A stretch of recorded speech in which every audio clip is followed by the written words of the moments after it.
Tesla now feeling the pain, but because of what's happening here in Europe, Tesla sales fell by nearly half across the continent just last month. Europe is hitting back at Trump and Elon Musk, and it is a devastating response to new tariffs against the EU. Tesla has crashed by a massive 45% in Europe. What is even more shocking is how Trump is doubling down on the Greenland acquisition. Yeah, well, not provocation. This is friendliness, not provocation. We're dealing with a lot of people from Greenland that would like to see something happen. This has only enraged Europe even more, and now they are responding with moves that will cripple the U.S. auto industry entirely. Then there is the story of Melania Trump distancing herself from the Trump administration. She has not been seen and has been silent. We will talk about this also. A lot is happening, and we are here to help you make sense of it all by getting all the information you need. But first, ensure you subscribe to the channel because we give the best geopolitical analysis.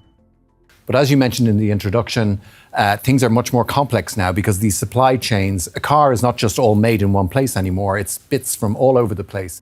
On March 26, 2025, President Donald Trump made a big move. He announced a 25% tariff on all imported cars and car parts, starting April 3rd. The idea behind this policy is to boost American car manufacturing and bring in about $100 billion in taxes each year. But the reaction has been intense, and not in a good way. Right after the announcement, the stock market dropped. Shares of major American car companies like General Motors and Ford fell by 5% and 3% respectively. Even Tesla slid by 5.6%, despite the fact that it mainly manufactures its cars in the US, and that's just in America. In Europe and Asia, auto companies also saw a sharp decline. Why? New tariffs make production more expensive, which means car prices will go up. And if cars become too expensive, people will simply stop buying them. In the end, everyone loses. Other countries aren't staying quiet. The European Union is calling for urgent talks, hoping to stop a full-blown trade war. But Canada didn't wait. They hit back fast, freezing $43 million in EV rebates and cutting Tesla off from any future incentives. If other countries follow Canada's lead, this could escalate into something much bigger. We've seen trade wars before, and they almost never end well. Now let's talk about Tesla. Elon Musk's company is in serious trouble. Since the end of 2024, Tesla's stock has crashed more than 40%, wiping out billions in market value. And it's not just Wall Street. Sales are falling too. In Europe, Tesla's sales dropped a stunning 50% in January alone, even as the EV market stayed strong. In China, another key market, sales are down 29% this year. That's a huge red flag. Once the clear leader in electric cars, Tesla is now struggling to keep pace. And one of the biggest problems? Elon Musk himself. His public support for Trump has turned off many former fans, especially the environmentally conscious buyers who helped build the brand. Celebrities like Jason Bateman and Sheryl Crow have publicly sworn off buying Tesla cars. Some owners are even reporting vandalism, scratches, dents, and worse, by people angry at Musk. A recent poll shows 32% of Americans now say they'd never buy a Tesla, up from 27% last year. That's a branding disaster. Now, in theory, these new tariffs should give Tesla an edge, making foreign-made cars more expensive. But it's not that simple. Tesla still relies on global suppliers, and those parts will now cost more. And if other countries respond with their own tariffs, Tesla could be in real trouble abroad. Trade wars are never one-sided. There's always payback. If Europe or China retaliate, Tesla could be caught in the crossfire of an economic battle it can't afford. And just when it seemed things couldn't get any weirder, Trump pulled Musk into yet another headline-grabbing controversy. He publicly suggested that the US should buy Greenland. Denmark, which owns the territory, shut the idea down instantly. The EU and NATO quickly backed Denmark, making it clear, not for sale. Now, frustration in Europe is growing, and Tesla's reputation is taking even more damage as a result. One of the first signs of trouble came when big European investors started dumping Tesla stock. In Denmark, major pension funds like Akademiker Pension and Pension Denmark decided they'd had enough. Why? They said Tesla was treating its workers unfairly, had weak leadership, and was being dragged down by Elon Musk's messy political drama. Jens Munch-Holst, the CEO of Akademiker Pension, put it plainly. Yes, Tesla is a big name in the green energy movement, but the way it runs its business, especially when it comes to its workers, is a major problem.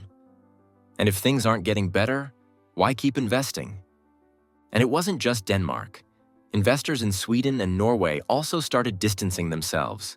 Some of the biggest financial groups in Europe warned Tesla that its refusal to play by local labor rules could backfire. But Tesla, as usual, didn't seem to care. Then came the strikes. Tesla refused to sign a labor agreement in Sweden, and workers fought back. It started with about 130 mechanics walking off the job. But it didn't stop there. Unions across Sweden backed them up. Dock workers refused to unload Tesla cars from ships. Postal workers stopped delivering Tesla license plates. Electricians refused to fix Tesla charging stations. The entire system started breaking down, and it wasn't just Sweden. Denmark, Norway, and Finland all joined in. Danish unions threatened to block Tesla's cars from even entering Sweden. Norwegian workers said they'd do the same. Finland's transport workers announced they'd block Tesla cars at the ports. It was a full-on revolt, and Tesla's business in Northern Europe was coming to a standstill. Tesla, instead of negotiating, decided to fight back in court. The company tried to force Sweden's transport agency to release the license plates being blocked by postal workers.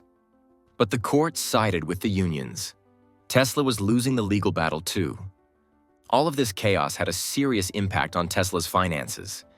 Investors were already walking away, but now European customers are doing the same. Sales took a nosedive. Here's the thing. None of this had to happen. Tesla wasn't blindsided by European labor laws. These rules have been in place for decades, and every other major car company in the region follows them. Even tech giants like Apple and Google have learned to adapt. But Tesla, led by Musk, decided to do things its own way, refusing to compromise. And then there's Musk himself. His increasingly controversial political stances, especially his closeness to Trump, didn't help. Many Europeans already saw Musk as an unpredictable and unreliable figure, and Tesla's fight with unions only made that worse.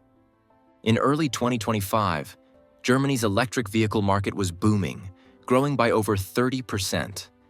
But while EVs were more popular than ever, Tesla was struggling. A shocking survey revealed that 94% of Germans had no interest in buying a Tesla, a clear sign that the brand was being rejected. In France, Tesla sales dropped by a shocking 63% in January. In Germany, another key market, sales were down nearly 60%. In Europe, the company sold only 19,046 vehicles in the first 2 months of the year, accounting for just 1.1% of the total market. Germany was hit particularly hard, with Tesla registrations falling by 76% in February compared to the previous year.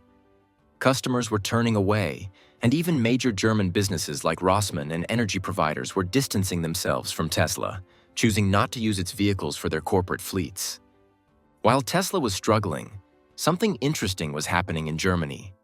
Chinese electric car brands were rapidly gaining popularity. In 2024, Chinese brands made up 3% of all car sales in Germany, and almost all of these were electric vehicles. One of the biggest success stories was SAIC's MG, which sold nearly 21,000 cars in Germany that year, a 20.5% increase from the previous year. Other Chinese automakers, like BYD and Great Wall Motor, were also making progress, with thousands of their vehicles hitting German roads. Chinese EVs were gaining traction among German buyers for several key reasons. For one, they were often more affordable while still packing cutting-edge technology. Models like the BYD Atto 3 and SAIC MG4 offered high-tech features comparable to, or even better than, well-known European cars like the Volkswagen Golf, but at a significantly lower price. German drivers also took note of how quickly these Chinese brands were adapting to local needs. Chinese automakers were actively partnering with European firms to strengthen the region's charging infrastructure. NIO, one of the rising stars in China's EV market, teamed up with German energy giants like NBW and RWE to expand the charging network, making EV ownership easier and more practical for everyday drivers. But while Tesla faces backlash in Europe, other car makers are stepping in to take advantage. Tesla now finds itself overshadowed by European giants like Volkswagen, BMW, and Renault. These companies have skillfully aligned themselves with European values, prioritizing local employment, respecting union regulations, and showing a strong commitment to sustainability in line with EU directives. European automakers have seized this opportunity, capitalizing on Tesla's missteps. Volkswagen, for instance, has intensified its EV production, offering models that resonate with European consumers' preferences for quality, sustainability, and local craftsmanship. BMW and Renault have similarly expanded their electric fleets, emphasizing eco-friendly manufacturing processes and robust support for workers' rights.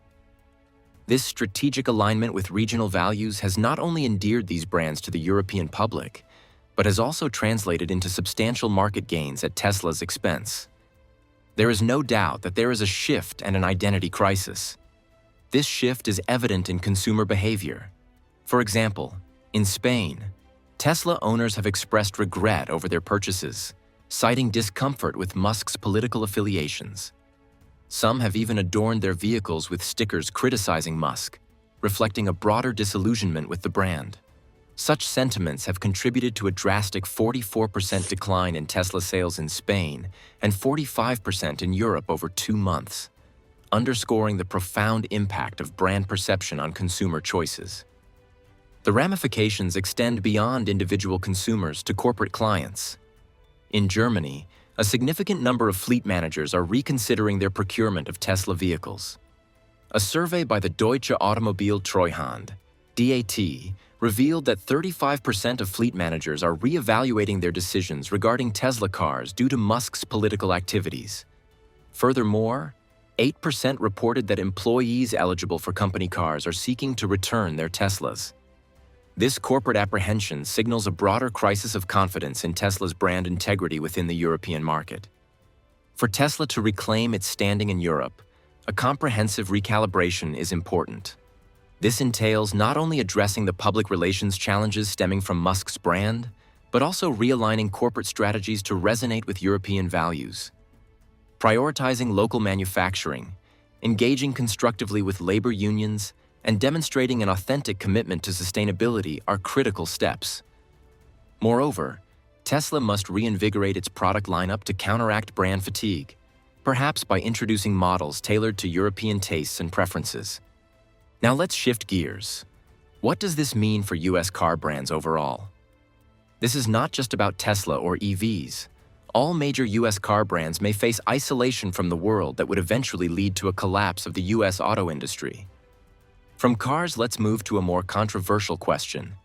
Even within Trump's inner circle, signs of distance are emerging. Take Melania Trump, for example. Melania Trump has always been a mystery. Even as First Lady, she kept her distance, making people wonder what was really going on behind the scenes. Unlike other First Ladies who actively supported their husbands, Melania often seemed like she wanted nothing to do with politics. She skipped major events, rarely spoke about policies, and was noticeably absent from Donald Trump's most recent social engagements.